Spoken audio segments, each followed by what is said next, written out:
বৌমা, বৌমা, তোর হলো? ভাত ঠান্ডা হয়ে যাচ্ছে তো।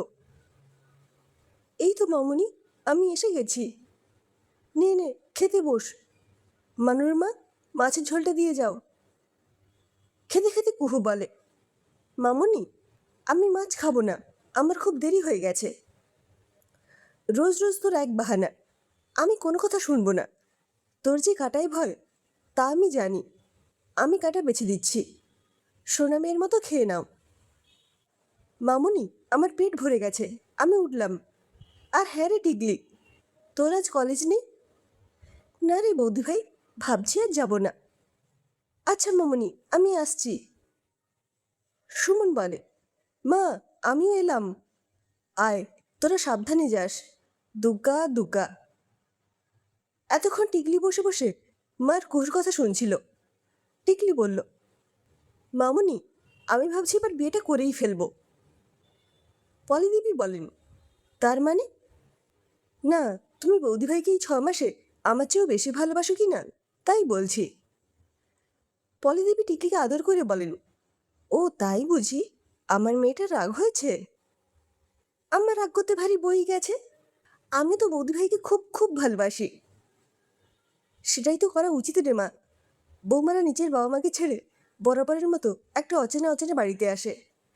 আমরা মানে শ্বশুরবাড়ির সবাই যদি তাদের ভালোবেসে আপন না করতে পারি, তাহলে বৌমারা কি করে শ্বশুরবাড়ির সবাইকে আপন করে নেবে? তুই তো দেখেছিস বিয়ের পর পর কেমন আড়ষ্ট হয়ে থাকতো, সবার আড়ালে চোখের জল ফেলতো। মামুনি, আমার সব মনে আছে। আমি তো তোমার সাথে মজা করছিলাম। আচ্ছা মামুনি, তুমি তো বৌদিভাইকে মেয়ের মতো ভালোবাসো, তাহলে কুহু না বলে বৌমা বলো কেন? পলিদেবী বলেন, জানিস টিকলি, তোর ঠাম্মা আমাকে নাম ধরেই ডাকতো, কিন্তু সেখানে মেয়ের মতো ভালোবাসা ছিল না। তোর দাদা বড় হওয়ার পর আমি মনে মনে ভেবে রেখেছিলাম, তোর দাদার বউ এলে তাকে আমি মেয়ের মতো ভালোবাসবো, কিন্তু বৌমা বলেই ডাকবো। বৌমা ডাক্তারের মধ্যেও যে মিষ্টতা আছে, বা শাশুড়ি বৌমার মধ্যেও যে মা মেয়ের মতো সুন্দর সম্পর্ক করা যায়, সেটা আমি চেষ্টা করব সবাইকে দেখিয়ে দিতে। আমাদের মেয়েদের ভাগ্যই তো এইরকম। যে মেয়ের লালন পালনে আমরা বড় হলাম, অথবা যে মেয়েকে জন্ম দিলাম, দুজনেই তো পর হয়ে যায়। সব শাশুড়ি বৌমাকেই তো এগিয়ে আসতে হবে দুজনের সুসম্পর্ক গড়ে তুলতে। কলিং বেলের আওয়াজ পেয়ে ছুটে গিয়ে দরজা খুলে টিকলি। সন্দীপবাবু দরজা দিয়ে ঢুকতে ঢুকতে বলেন, তোর মামনি কোথায়? দেখ কে এসেছে। টিকলি বলে, কে বাবা? ও কাকিমণি, তুমি? এসো এসো। মামনি, মামনি, তাড়াতাড়ি এসো, দেখো কে এসেছেন। বলে তিনি তাড়াতাড়ি রান্নাঘর থেকে বের হয়ে আসেন। ও মা, বেআন যে, এসো এসো। বৌমা তো বেরিয়ে গেছে, একটু আগে এলেই দেখা হয়ে যেত। কাকলি দেবী বলেন, তুমি তো জানো বেয়ান, ছেলে না বেরোলে আমি তো বেরোতে পারি না। আজ আমি এসেছি একটা বিশেষ কারণে।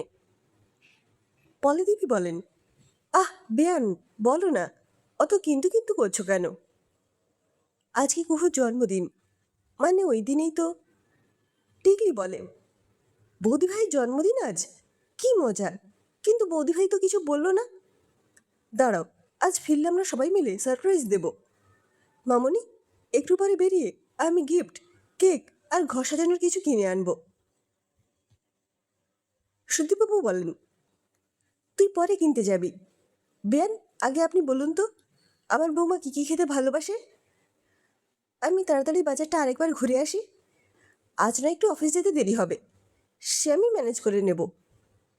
নাও বেয়ান, একটু চা খাও, তারপর তুমি বলবে বৌমা কী কী পদ খেতে ভালোবাসে, সেইগুলো চটপট রেঁধে ফেলবো। কাকলি বলে, তুমি যদি পারমিশন দাও তাহলে আমিও হাত লাগাতে পারি। পলিদেবী হেসে বলেন, অবশ্যই বেয়ান, তোমার হাতের কিছু রান্না খেতে পেলে তোমার মেয়েও খুব খুশি হবে। টিকলি বলে, মামনি, কাকিমণি, আমি আসছি। সাবধানে যাস। আর টিকলি, তুই যা যা কিনবি কিনবি, তার সাথে একটা লাল রঙের ঢাকাই শাড়ি কিনে আনবি, বুঝেছিস? ঠিক আছে মামনি, আমি তাহলে এলাম। পলিদেবী ও কাকলি রান্না করতে করতে নানান রকম কথা বলছিল। হঠাৎ পলিদেবী লক্ষ্য করেন কাকলি দেবী বারে বারে অন্যমনস্ক হয়ে যাচ্ছেন। পলিদেবী বলেন, কি হলো বেন, তুমি কি কিছু ভাবছো? না না বেয়ান, আমি। আরে কি হয়েছে আমাকে বলো। পুরনো কথা আজ খুব মনে পড়ছে বেয়ান। সব কিছু জেনে তোমরা যে ওকে ছেলের বউ করবে, সবাই এত ভালোবাসা দিয়ে আপন করে নেবে, সে তো আমরা ভাবতেও পারিনি। আজ ওর ঠামা বাবা বেঁচে থাকলে খুব খুশি হতেন। তুমি কেন এসব কথা ভাবছো বেয়ান? কুহু তোমাদের মেয়ে, আমাদের বৌমা। এত সুন্দর স্বভাবের মেয়েকে কেউ ভালো না বেশে থাকতে পারে? কাকলি দেবী আবারও হারিয়ে যান পুরনো দিনে। বিয়ে 2 বছরের মাথায় রাজা জন্মায়। বেশ সুখে শান্তিতেই দিনগুলো কাটছিল। রাজা যখন 10 বছরের, তখন কাকলি দেবী আবারও সন্তান সম্ভবা হন। কাকলি দেবীর ইচ্ছে ছিল এইবার যেন মেয়ে হয়। যথাসময়ে তিনি একটা মেয়ের জন্ম দেন, কিন্তু দুর্ভাগ্যবশত মেয়েটি অসুস্থ হয়েই জন্মায়।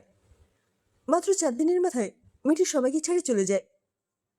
কাকলি দেবী এতটাই অসুস্থ হয়ে পড়েন যে ডাক্তারের পরামর্শ এবং সহায়তায় তারা একটি মেয়েকে দত্তক নেন। রাজা কুহুকে নিয়ে সুখের সংসার গড়ে ওঠে কাকলি দেবীর। কুহু যখন কলেজে পড়ে, তখন একটা রোড অ্যাক্সিডেন্টে কাকলি দেবীর স্বামী মারা যায়। সেই সময় রাজা কুহু তাকে সবসময় আগলে রাখত। কুহু চাকরি পাওয়ার পর কাকলি দেবী তার বিয়ের সম্বন্ধ দেখতে শুরু করে। কুহুর বিয়ে ঠিক হয় সুদীবাবুর ছেলে সুমনের সাথে। কাকলি দেবী সুদীবাবুর পরিবারকে কোনো কিছু গোপন না করে সব কথা জানান। সুদীবাবুর পরিবারের কারোরই কোনো আপত্তি ছিল না। কলিং বেলের আওয়াজে চমকে ওঠেন কাকলি দেবী। পলি দেবী বলেন, টিকলি এলো এতক্ষণে। মামনি, কাকিমণি, দেখো দেখো, আমি কত কিছু এনেছি। আচ্ছা মা, দাদাভাইকে একটা ফোন করে সব বলি। দাদাভাইও নিশ্চয়ই কিছু জানে না। সন্ধ্যে 7টা। সুদীবাবুর পরিবার এবং কাকলি দেবী তো ছিলেনই, তার ছেলে রাজাও এসে গেছে। কলিং বেল বাজতেই টিকলি গিয়ে দরজা খোলে। দরজা দিয়ে ঢুকেই কুহু তার মা এবং দাদাকে দেখতে পায়। আনন্দে উৎফুল্ল হয়ে কুহু ছুটে এসে মাকে জড়িয়ে ধরে বলে, মা, আজকে তোমাদের ফোন না পেয়ে আমি ভেবেছিলাম তোমরা আজকের দিনের কথা ভুলেই গেছো। পলি দেবী বলেন, আজকে কি এমন আছে বৌমা? কুহু বলে, মা তোমাদের কিছু বলেনি বুঝতে পেরেছি, কিন্তু তোমরা সবাই এত গম্ভীর হয়ে আছো কেন? কাকলি দেবী যথাসম্ভব মুখ গম্ভীর রেখে বলেন, কুহু, তুমি এমন কিছু কাজ করেছ তার জন্য তোমার শ্বশুরবাড়ির লোকেরা তোমার সাথে সম্পর্ক রাখতে চায় না। রাজা বলে, কুহু, তুই এমন কাজ করবি আমরা আশা করিনি। কুহু অবাক হয়ে বলে, আমি কি করেছি? পলিদেবী বলেন, আমরা কোনো কৈফিয়ত দেব না। টিকলি দেখে নাটক একটু বাড়াবাড়ির দিকে চলে যাচ্ছে। সে কুহুর হাত ধরে বলে, বৌদি ভাই, তাড়াতাড়ি তোর ঘরে চল, আমি তোকে ব্যাগ গুছিয়ে দিচ্ছি। টিকলি জোর করে কুহুকে ঠেলে তার ঘরে ঢুকিয়ে দিয়ে বাইরে থেকে দরজাটা টেনে দেয়। ঘরে ঢুকেই কুহু অবাক হয়ে যায়। হ্যাপি বার্থডে বলতে বলতে সবাই ঘরে ঢোকে। কুহু এত আনন্দে কেঁদে ফেলে, বলে, আমি তোমাদের কারোর সাথে কথা বলবো না। টিকলি বলে, আজ তোর জন্মদিন, আমাদের নাম বলার জন্য এই তো শাস্তি বৌদি ভাই। দূর, আমি কোনো বাড়িতেই থাকবো না। পলি দেবী বলেন, হোস্টেলে যাবি? তার আগে তোর জন্য যেসব ভালো ভালো রান্না করেছি আমরা 2 মা মিলে, সেইগুলো খেয়ে যাস। কুহু বলে, মামনি,